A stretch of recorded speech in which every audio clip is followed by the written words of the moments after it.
ஓம் சாய்ராம், ஜெய் சாய்ராம். என் அன்பு குழந்தையே, நான் உனக்கான யோகத்தை கொண்டு வந்திருக்கிறேன்.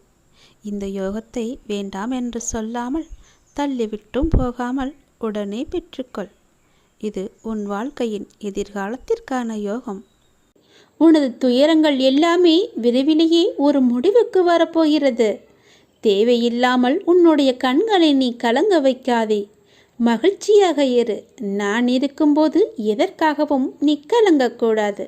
என்னை மீறி எதுவும் நடக்கப் போவதும் இல்லை.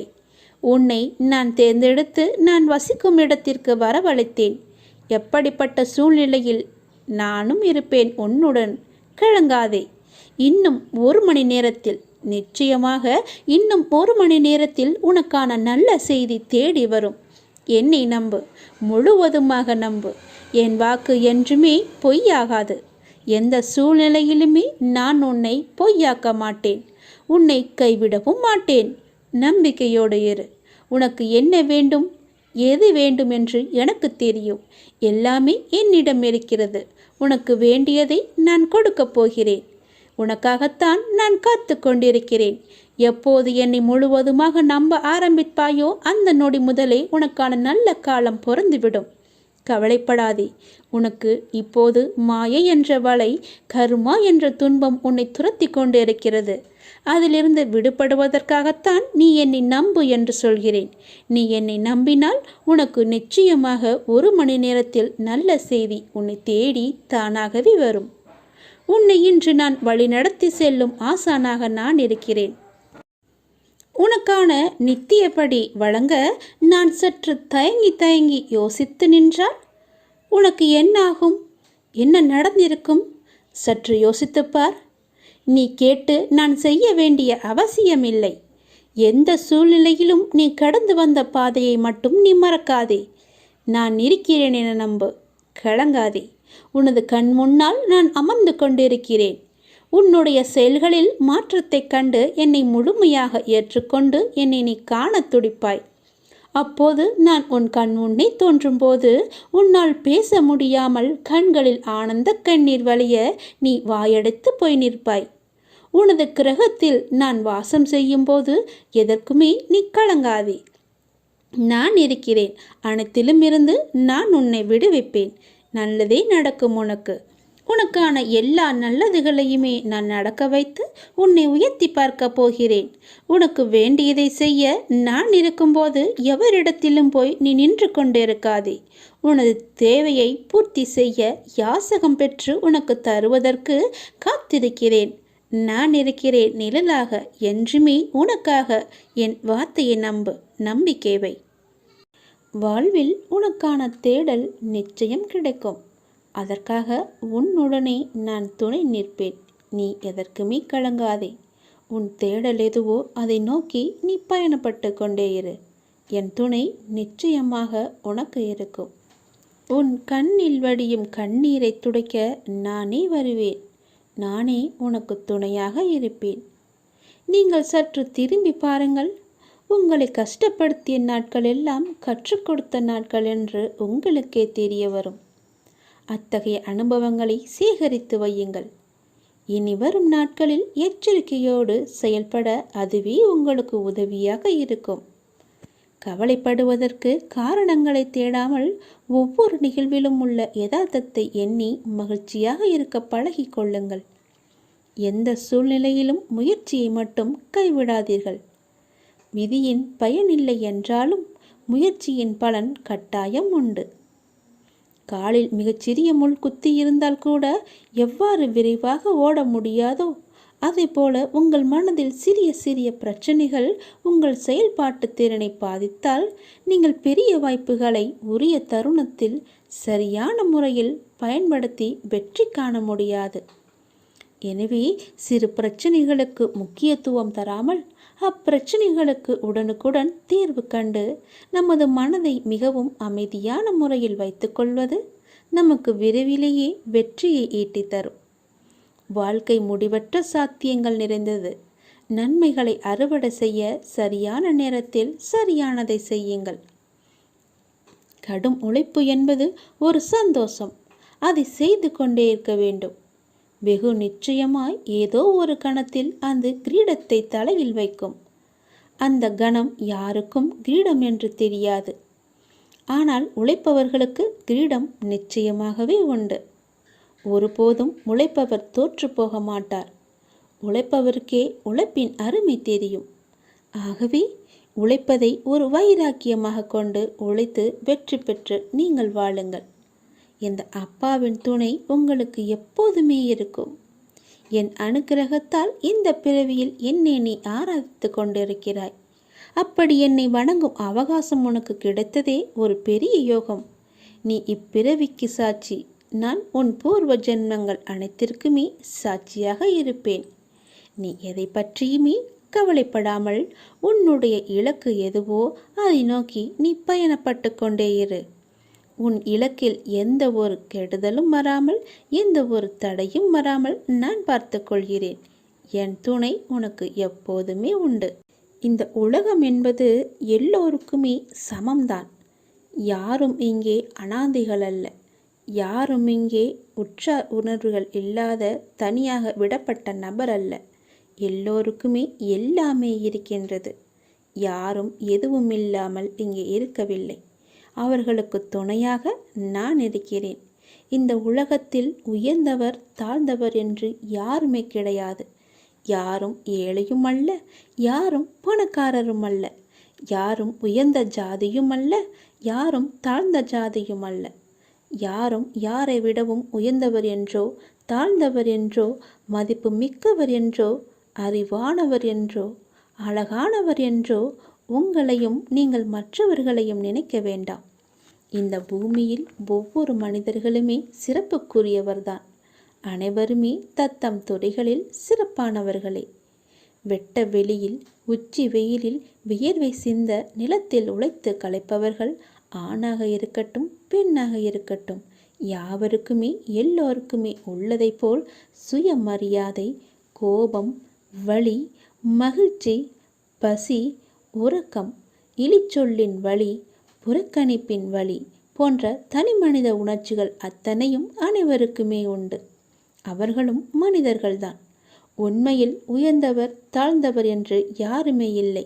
சில வாய்ப்புகள்தான் யார் இந்த பொழுதில் அவசியமானவர் என்பதை நமக்கு புரிய வைக்கிறது. அந்த புரிதலை உணர்ந்து கொள்பவர்கள் மனித நேயத்துடனே நடந்து கொள்வர். மனிதநேயம் கொண்டவர்களாலேயே மக்களை திருப்திப்படுத்தும் சேவையை வழங்க முடியும். அவர்களே மரணித்தாலும் மனிதர்கள் மனங்களில் இடம் பிடித்து எப்போதும் அழியா புகழுடன் இருப்பார்கள். மனிதர்கள் யாராயினும் அவர்கள் அனைவருமே சமம்தான். உயர்ந்தவர் என்றோ தாழ்ந்தவர் என்றோ படித்தவர் என்றோ படிக்காதவர் என்றோ ஏழை என்றோ பணக்காரன் என்றோ கருப்பு என்றோ சிவப்பு என்றோ உயர்ந்த ஜாதி என்றோ தாழ்ந்த ஜாதி என்றோ எந்த இருமே கிடையாது.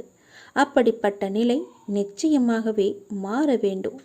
சமத்துவம் என்ற நிலை நிலவ வேண்டும் என்றால் மக்கள் மனதில் மாற்றம் ஏற்பட வேண்டும். ஏற்பட்டே ஆக வேண்டும். எனக்கு எல்லோருமே சமம்தான். நான் யாரையும் ஏற்று இரக்கத்தோடு நான் பார்ப்பதே இல்லை. அது நம்மிடமிருந்தே தொடங்குவோம். இனி ஒரு உலகம் புதிதாக அமைப்போம். நிகரான மனிதர்களை மதிப்போம். நாமாக வாழ்வோம். முதலில் மனிதனாக வாழ்வோம். நான் யாரையும் ஏற்றம் இரக்கம் கொண்டு பார்க்காமல் அனைவரையும் சமமாகவே பார்க்கிறேன். எல்லோருமே என்னுடைய குழந்தைகள்தான். நீங்களும் அப்படியே பாருங்கள். எனக்காக கொஞ்சம் நேரம் ஒதுக்கி இதை கேள். உன்னை பற்றி நான் முழுமையாக சொல்கிறேன். உன்னுடைய மனநிலை எப்படி இப்போது இருக்கிறது என்று நான் சொல்கிறேன். முழுமையாக எனக்காக நேரம் ஒதுக்கி கவனமாக கேள். நீ எங்கிருந்தாலும் நான் உன்னுடன் இருப்பேன். உன்னுடன் மட்டும்தான் இருப்பேன். நீ இப்போது எந்த நிலையில் இருக்கிறாய் தெரியுமா? இன்ப நிலை நீங்கி துன்ப சுமையை நீ சுமந்து கொண்டிருக்கிறாயே. அனுபவிக்க இன்னும் என்ன இருக்கிறது என்ற அளவில் துன்பத்தின் எல்லை வரை சென்றுவிட்டு வெறுமையாய் நின்று என் சன்னதியில் எனது முகத்தை உற்று பார்த்து அழுது கொண்டிருக்கிறாய். உன்னை நான் கண்டு கொள்ளவில்லை என்று நினைத்தும் கொண்டிருக்கிறாய். உன்னை கரிசனத்தோடு நான் கவனித்து கொண்டுதான் இருக்கிறேன். ஒவ்வொரு முறையும் உன்னை தைரியப்படுத்தி கொண்டுதான் வருகிறேன் என்பதை நீ நினைவுபடுத்திக்கொள். நான் உனக்கு ஒன்றும் செய்யவில்லை என்று மட்டும் நினைத்து விடாதே. உனக்கே தெரியாமல் நான் பல விதத்தில் உனக்கு உதவி கொண்டிருக்கிறேன். இன்னும் நீ கடந்து போக வேண்டிய தூரம் கொஞ்சம் மட்டும்தான் இருக்கிறது. அதுவரை எல்லையற்ற பொறுமையோடு நீ காத்திரு. உனக்கு மிகவும் பொறுமை தேவை. தீவிர நம்பிக்கையோடு உனது சுமையின் கணம் தெரியாமல் இருப்பதற்காக எனது நாமத்தை நீ உச்சரித்தபடியே இருக்க வேண்டும். எனது சத்தத்தை உணர்வுள்ள நீ கவனித்து கொண்டு அதன்படி நடந்து கொள். அப்போது உனக்கு ஆறுதல் கிடைக்கும், மன நிம்மதி கிடைக்கும். நீ இப்போது கவலைப்பட்டு கொண்டிருக்கிறாயே, அந்த கவலை உனக்கே தெரியாமல் காணாமல் போய்விடும். இருந்த இடம் தெரியாமல் போய்விடும். நீ எதை பற்றியுமே மனதில் வைத்துக்கொண்டு சஞ்சலப்பட்டு கொண்டிருக்காதே. நான் உன் கூடவே இருக்கிறேன். எது வந்தாலும் நான் பார்த்து கொள்கிறேன். என்னுடைய அருள் நான் உனக்கு தருகிறேன். என் அருள் முழுவதையும் ஆசீர்வாதத்தையும் நான் உனக்கு தருகிறேன். நான் உனக்கு அருள் செய்ய காத்து கொண்டிருக்கிறேன்.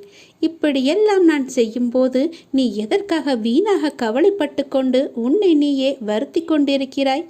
வேண்டாம் தங்கமே. வீசும் காற்றுக்கு அளவுகோல் தெரியாது. பாய்ந்து சுழன்று வரும் அலையான நீருக்கு அளவு கிடையாது. சுடர் கொண்டு எரியும் நெருப்புக்கு அளவை எட்ட முடியாது. பரந்த ஆகாயத்திற்கு எல்லை என்ற அளவுகோல் இல்லை. நீளம் என்ற பரந்த பூமிக்கு ஆழங்களின் அளவுகோல் இல்லை. நீ போகும் தூரத்திற்கும் கடக்கும் பாதைக்கும் உன் அனுபவங்களுக்கும் அளவுகோல் உண்டா? இவற்றுக்கே இல்லை என்றபோது உன் வெற்றியை மட்டும் உனக்கு அளவுகோல் வைத்தால் நான் கொடுப்பேன். உனக்கான எல்லாமே தக்க சமயத்தில் கொடுத்து நான் உன்னை வாழ வைப்பேன். உன்னுடைய பாதைகள் எல்லாமே தெளிவாகும் காலம் வந்துவிட்டது. பணிகள் படர்ந்து இருள் சூழ்ந்த கஷ்டங்கள் எல்லாமே விலகி போகப் போகிறது. உன் மனம் நொந்து போன விஷயங்கள் எல்லாமே இப்போது உன் மனம் மகிழ்ச்சி அடையும் அளவிற்கு இனிமேல் ஒன்றின் பின் ஒன்றாக நிகழப்போகிறது. நிம்மதி என்ற மலர் உன் வீட்டில் பூக்கப் போகிறது. உன் மனதில் மலரப் போகிறது. இனிமேல் தென்றலாய் வசந்தமாய் நீ எப்போதும் வசந்த காற்றை சுவாசிக்கப் போகிறாய். நீ எதற்காகவுமே பயப்படாதே, கலங்காதே. உன்னில் வெற்றி என்ற தீபத்தை நான் ஏற்றி காமிக்கிறேன். அகிலத்தின் ரூபமாய் நான் எப்போதுமே உனக்கு துணையாக இருப்பேன். இது நிச்சயமாகவே நடக்கும். எதை பற்றியுமே கவலைப்படாதே. இன்றைய இப்போதைய சூழ்நிலையை வைத்து எதிர்காலத்தை நீ தீர்மானித்து விடாதே. எல்லாவற்றையுமே நானே பார்த்து கொள்கிறேன். உன் அப்பா நான் இருக்கும்போது எதற்குமே நீ கவலைப்படாதே. என் அனுமதி இல்லாமல் எதுவுமே இங்கு நடக்காது தெரியுமா? நீ ஏன் எல்லாவற்றையும் உன் தலையில் வைத்து கொண்டிருக்கிறாய்? ஏன் உன் அப்பா நான் உன் வழிகளை தாங்க மாட்டேன் என்று நினைக்கின்றாயா? நீ எப்போது என்னை அப்பா என்று அழைத்தாயோ அப்போதே எல்லா உரிமையும் உனக்கும் எனக்கும் இருக்கிறது. நீ அழும்போது என்னுடைய மனம் துடிக்கின்ற துடிப்பை என்னால் எந்த வார்த்தைகளில் உன்னிடம் கூறுவது என்று தெரியவில்லை. உன் மனவழி, உன் உடம்பில் ஏற்படும் என அனைத்து வழியையும் நீ என் பெயர் சொல்லி என்னால் அதை தாங்க முடியாது, எனக்கும் அதற்கான பலத்தை தாருங்கள் அப்பா என என்னிடம் கேட்கிறாய் அல்லவா? உன் வலியை நான் தாங்க மாட்டேனா? உன் கண்ணீரை காணும்போது அதுதான் எனக்கு வலியை, மிகுந்த வலியை ஏற்படுத்துகிறது. உங்கள் பெயர் சொல்லி என்னால் எப்படிப்பட்ட கஷ்டம் தரும் சூழ்நிலைகளையும் எளிதாக தாண்ட முடியும் என்று கூறும்போது நான் உனக்கு எப்படி உதவி செய்யாமல் இருப்பேன்? வலி தாங்காமல் சில நேரம் நீ கதறும்போது என்மேல் கோபம் கொண்டாலும் அது உன் மனதிலிருந்து வருவதல்ல. அதன் பிறகு என்னை மன்னித்து விடுங்கள் என்று கேட்டு நீ என் முன் நிற்கும்போது என் மனம் உன்னை எண்ணி கலங்குகின்றது. என் பிள்ளையை இப்படி விதியால் படும் அவஸ்தைகள் என் முன் இப்படி நிற்க வைக்கிறதே என்று. நீ துவண்டு போக மாட்டாய். என்ன கஷ்டம் வந்தாலும் நிமிர்ந்து பறந்து வானமாக மேலோங்கி நிற்கப் போகிறாய். யார் கைவிட்ட போதிலும் என் பக்தனாகிய உன்னை நான் ஒருபோதுமே கைவிட மாட்டேன். நீ எங்கு சென்றாலும் உன்னுடனே நான் இருப்பேன். எதை பற்றியுமே நினைக்காதே. உனக்காக யாருமே இல்லை என நீ வருந்தக்கூடாது. நீ அப்பா என அழைத்தால் உன்னை காக்க நான் வருவேன்.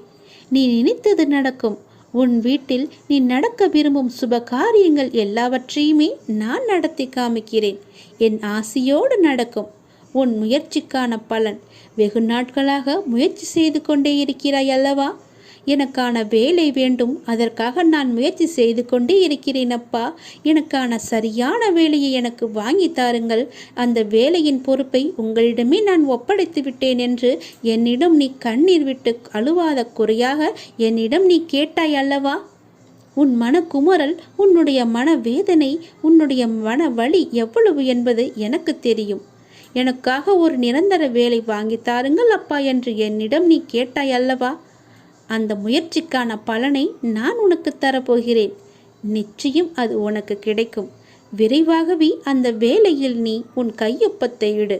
அதற்காக உன்னை நீ தயார்படுத்திக்கொள்.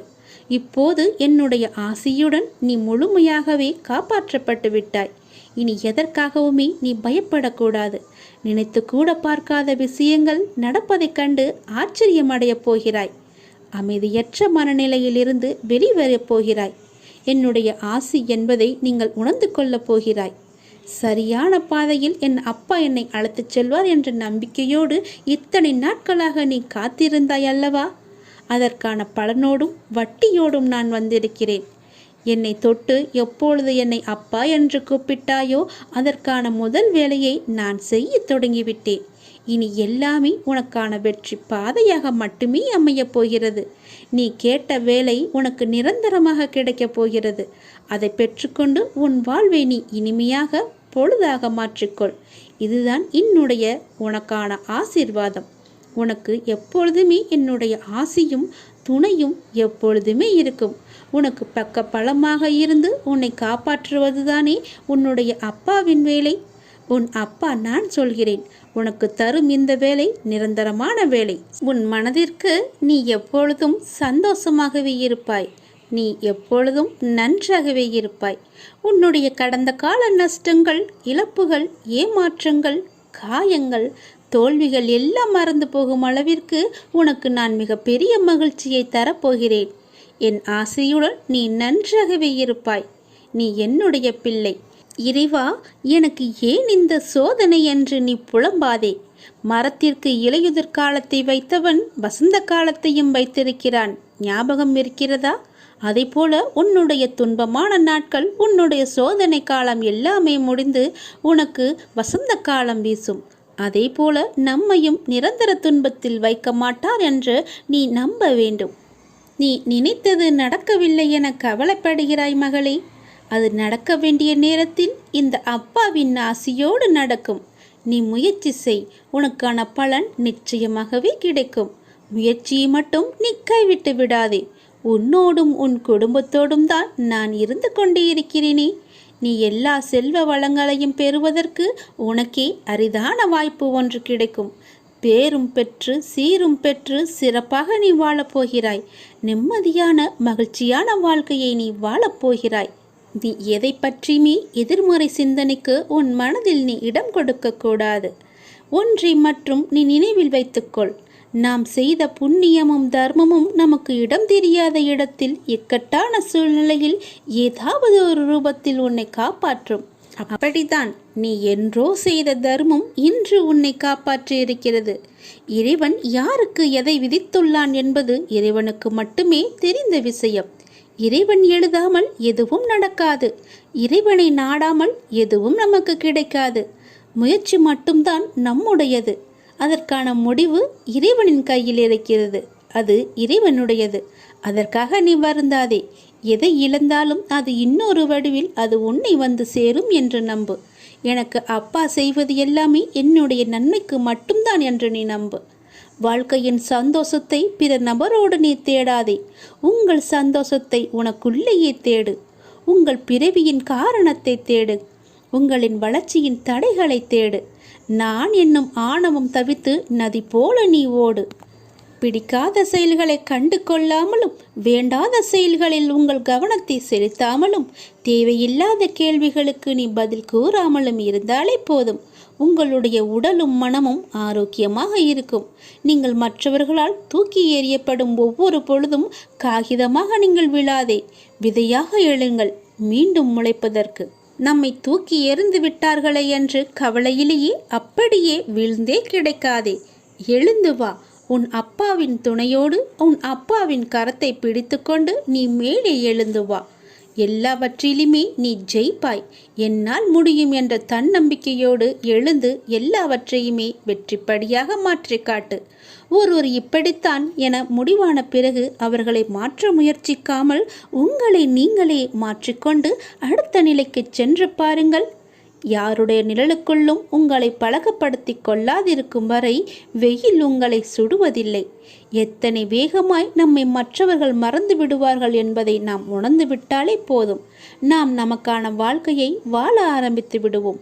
அனைத்திலும் இயல் எதிர்பார்த்த சூழலை புரிந்து கொண்டால் உயரிய நிலையை பெறுவது நிச்சயம் உண்மை. நான் சொல்வது உனக்கு புரிகிறதா? நான் சொல்வது புரியவில்லை என்றால் மீண்டும் ஒரு முறை கேட்டு அதன்படியே நட. உனக்கு வெற்றி நிச்சயம் காத்திருக்கிறது. இந்த விஷயத்தை நான் வெகு நாட்களாக உன்னிடம் சொல்ல வேண்டும் என்று நான் நினைத்து கொண்டிருந்த விஷயத்தை இப்பொழுது நான் உன்னிடம் சொல்லிவிட்டேன். இப்பொழுதுதான் எனக்கு மன ஆறுதலாக இருக்கிறது. இனி நீ பிழைத்துக் கொள்வாய். உன்னை நோக்கி வருகின்ற அனைத்தும் என்னுடைய கைகளிலிருந்துதான் உன்னிடம் வருகிறது. அதை எதிர்நோக்கி நீ எடுக்கும் பக்கமே உன் வாழ்க்கை என்னும் புத்தகம் எப்படி இருக்கும் என்று தீர்மானிக்கின்றது. அந்த புத்தகம் குறிக்கின்ற முக்கியமான காலம் நிகழ்காலம் மட்டும்தான். அதை எழுத உனக்கு எழுதுகோலாக நான் இருப்பேன். உன் இறந்த காலத்தில் 1000 விஷயங்கள் நல்லதாகவும் கெட்டதாகவும் இருக்கும். அது உன்னுடைய தவறு இல்லை. உனக்கான என்ன தீர்மானிக்கப்பட்டதோ அதைதான் நீ அனுபவித்து கொண்டிருக்கிறாய். அதனால் முடிந்தது முடிந்துவிட்டது. அதை நோக்கி தேவையில்லாத ஞாபகத்தில் நீ பயணிக்காதே. எதிர்காலம் நீ தீர்மானிப்பது இல்லை. நிகழ்கால பயணத்தை நான் உனக்கு எழுதுகிறேன். நீ பயப்படாதே. உன்னிடம் இதயம் என்ற மிகப்பெரிய சொத்து இருக்கின்றது. அதை நீ ஒரு நிலைப்படுத்து. மலர்கள் அழகாக இருக்கும், சிலவற்றில் முள் இருக்கும். உன் வாழ்க்கையும் அப்படித்தான். உன் அழகான வாழ்க்கை. அதை நீ பார்த்து நட. நான் என் குழந்தையை தாங்கும் மண்ணாய் அடியில் பிடித்து நான் காத்திருப்பேன். உன்னை சந்தோஷமாகவே வாழ வைப்பேன். நீயாக ஓர் கற்பனை கதையை உருவாக்கி நடந்ததை பற்றி வீணாக யோசித்து உன்னுள் இருக்கும் அமைதியை கெடுத்து கொள்ளாதே. உனக்கான நேரம் சரியில்லாமல் இருக்கலாம். நான் இருக்கையில் உன் வாழ்க்கைக்கான நேரத்தை நானே கவனித்துக் கொள்கிறேன். உன்னை ஒருபோதுமே கவலைப்பட விட மாட்டேன். யார் என்ன வேண்டுமானாலும் எனக்கு எதிராக சொல்லட்டும். என் குழந்தை என் மீது இவ்வளவு நம்பிக்கை வைத்திருக்கும் போது, உன் உலகமாய் நான் இருக்கும்போது நீ எதற்காக கவலைப்பட வேண்டும்? உனக்கு செய்வது எல்லாவற்றையுமே என்னுடைய ஆனந்தத்தால் தான் செய்கிறேன். நீயும் அப்படிதான். எனக்கு எல்லாமே என்னுடைய உலகமாக என் அப்பா இருக்கிறார் என்று ஆனந்தத்தில் தானே சொல்கிறாய். அதுபோலவே எனக்கான உலகமும் என் குழந்தைதான். உனக்கு அம்மாவாகவும் அப்பாவாகவும் நானே எப்பொழுதுமே துணை இருக்கிறேன். உன்னுடைய நட்பாகட்டும், உன்னுடைய காதலாகட்டும், உன்னுடைய அனுக்கிரகம், விசுவாசம் முதலியவற்றையெல்லாம் என் மேலே நீ வைத்திருக்கிறாய். நான் உன்னை கண் இமையை காப்பது போல காத்து கொண்டு இருக்கிறேன். உன்னுடைய முயற்சி இல்லாமலேயே நான் உன்னை காப்பாற்றுவேன். எந்த ஒரு இக்கட்டான சூழ்நிலை வந்தாலும் அப்பா என்று என்னை உரிமையாக கூப்பிடு. நான் உன்னை தேடி ஓடோடி வருகிறேன். அப்பாக்கு இணை ஏதுமே கிடையாது. உன்னை காப்பாற்ற என்னால் மட்டுமே முடியும். எத்தனை பிரச்சனையாக இருந்தாலும் பரவாயில்லை, எவ்வளவு பெரியதாக இருந்தாலும் பரவாயில்லை. நான் நினைத்தால் அதை ஒரு நொடியில் மாற்ற முடியும். முழுமையாக என்னை நீ நம்பு. எல்லாவற்றையுமே நான் பார்த்து கொள்கிறேன். இனி உனக்கு நடப்பது நன்மையாகவே இருக்கும். இது நாடகம் நிறைந்த நரிகள் வாழும் உலகம். இது நல்லவர் யார் கெட்டவர் யார் என நிதானமாக யோசித்து செயல்பட வேண்டிய காலம் இது. ஏனென்றால் இது கலிகாலமாகிவிட்டது. நான் உன்னோடு இருக்கிறேன். நீ பயப்படாமல் இரு. நீ பலம் கொண்டு திடமான மனதோடு இரு. உன்னை ஒரு பொதுமி அப்பா கைவிட மாட்டேன். புண்ணியங்கள் அனைத்திற்குமே தலையாயது எது தெரியுமா? நன்றி பாராட்டுவதுதான். பாவங்கள் அனைத்திற்குமே தலையாயது நன்றியை மறப்பதுதான். செய்த நன்றியை மறப்பதுதான் பெரிய பாவம். தக்க சமயத்தில் செய்த உதவிக்கு நன்றியை கொன்றவனுக்கு ஒரு பிரயோஜனமும் இல்லை, ஒரு சித்தமும் இல்லை. நம்மை பெற்று வளர்த்த அன்னையும் பிதாவும் முன்னறி தெய்வம், கண்கண்ட தெய்வம். அவர்களுக்கு செய்யும் பணிவிடைகளே நீ செலுத்த வேண்டிய முதன்மையான நன்றி கடன். ஏனெனில் அதன் நன்மை என்பது கடலை விட பெரியது. தள்ளாத காலத்திலாவது நீ அவர்களின் மனம் மகிழும்படி நடந்து கொள். நீ என்னதான் தான தர்மம் செய்து வந்தாலும் அவர்களை நல்லபடியாக வைத்து கொள்ளாவிட்டால் நீ எதிலுமே வெற்றி பெற முடியாது. உன் உண்மை அன்பிற்கு கட்டுண்டவர்களைத் தவிர வேறு எவரின் அசட்டு பேச்சுகளுக்கும் நீ உன் மனதில் இடம் கொடுத்து விடாதே. எந்த சூழ்நிலையிலும் உனக்கு தக்க சமயத்தில் உதவி புரிந்தவர்களை உதாசீனப்படுத்தாதே. உதவி செய்தவர்களுக்கு நன்றி பாராட்டுவதுதான் மிகப்பெரிய புண்ணியம்.